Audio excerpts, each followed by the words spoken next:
Thank you, Tommy, and thanks everyone for being part of this. I enjoyed the deliberations so far. I think as the CEO of CC Hub, this moment reminds me of the beginning of the emergence of the new startup movement across Africa, which was about 2018 to 2010, when we started seeing the emergence of innovation hubs on the continent.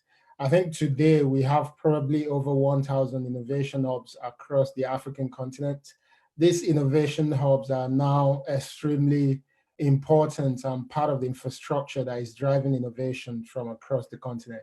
And that's what reminds me of where we are today when we start to talk about circular plastic economy in Africa. And as we start to explore the digital innovations that we can either support, adopt, or promote to help drive what we want to see around circular plastic economy. And this is why at this point for us as a project, we believe that the best way to go is to create a network. And you may ask, why do you need a network? For every drive that requires that you promote innovation, you find that there's a need for a system that can support that promotion. Promoting innovation, whether in terms of changing behaviors, funding more innovation, or putting policies in place that can encourage more innovators to create, requires a system. And the system is what you see that strengthens the ability of the adoption of what we're trying to see to happen. And as we all know, these systems in different African countries is still pretty much at the very early stage, infancy, if you may call it. And this is what leads us to the proposition, which is a ditch plastic network. And the way we see the network is a multi-sectoral, international, and interdisciplinary network. So this is something that we're not limiting to Africa. We want it to be Pan-African, but it's also open to organizations, individuals, and researchers, including investors as well from across the world who are interested in helping us drive this circular plastic economy in Africa.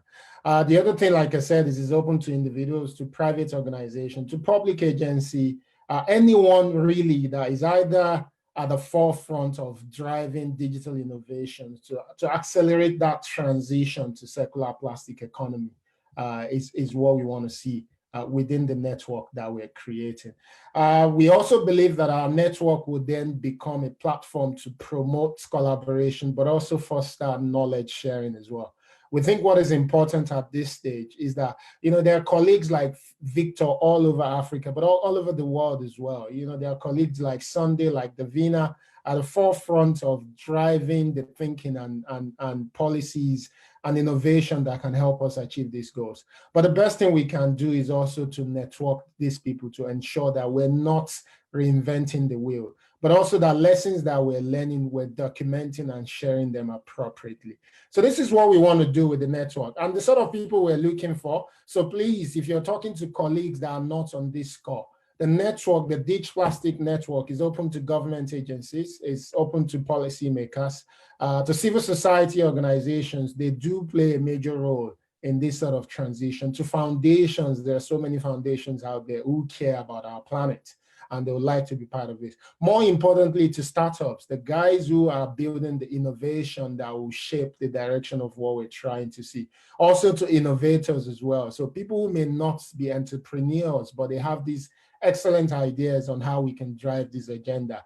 Investors, I think Victor talked a lot about how his venture is for profit. So we're not only looking for things that are being funded by charity or by government money, but we also look for sustainable business models as well. So we want investors to be part of our network, but also waste management personnel, and most importantly, activists as well, because as we all know, activists do play a major role in creating awareness and getting people to take the right action.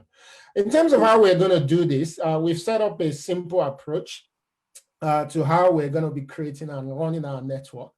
So the first element of it is that we curate the network, which would include things like mapping domain and practices of interest to people within our network. We also will be going forward to defining our objectives, but also setting up some sort of measurable outcomes as well What do we want to see? It's not about bringing people together, but it's about having specific outcomes. But at the end of the day, what we do want to build is to build a community and establish frameworks that we can use to manage that community and what happens within it.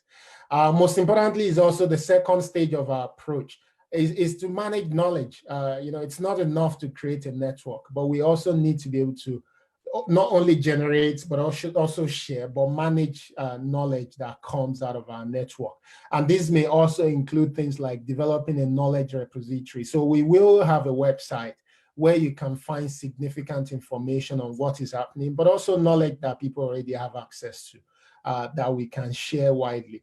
But we're not going to stop there. We intend to also then animate this network. So part of the intention is that if we create our network, how do we continue to ensure that the network is well, properly animated? How do we continue to engage the network? Make sure that the network is serving the needs of the people that are part of it. That's also something we believe that we're going to be doing strongly. And lastly, of course, is also understanding that this is beyond our network. There are multiple organizations, multiple networks that will be working at the forefront of driving circular plastic economy on the African continent. We would like to be able to share our findings and learnings with them, not only just within our network, but also outside of our network as well. How do we review and evaluate the objectives that we set for ourselves to see how well we're doing and what we need to modify so that we can continue to ensure that we serve the needs of the community that we're looking to create. Muyiwa may have mentioned this is a UKRI and GCF funded project. It is the first phase of it. Hopefully there will be a second phase, which gives us the opportunity to do broader work. But today, I think by this presentation, in essence, we're announcing to everyone that is part of this network, just so that you know, we're also live streaming this event on Facebook. So for those who are watching on Facebook and everyone that is part of the Zoom session, we take this opportunity to tell you that this is us formally launching the network. I'm going to share a link with you. So if anyone is on the call, I think we'll try to share this. We'll try to share these on Facebook as well. If I can get the support of the coordinators to share the link on Facebook. So if you're on the call and you would like to be part of our network, we encourage you to click on the link that I've shared in chat. I think I probably shared it privately with Patrick only, so I'm going to share it publicly with everyone, not panelists, all the attendees. So I'm sharing it again. If you're on this call and you want to be part of this network, please feel free to click on the link. It's just a very simple form that you should be able to complete in a few minutes or seconds. And what you would get from us is information on what will be happening within the network and our series of activities moving forward. Again, I thank you all for taking out the time to join us. And I believe this is us declaring our network publicly open for people to join. Thank you so much.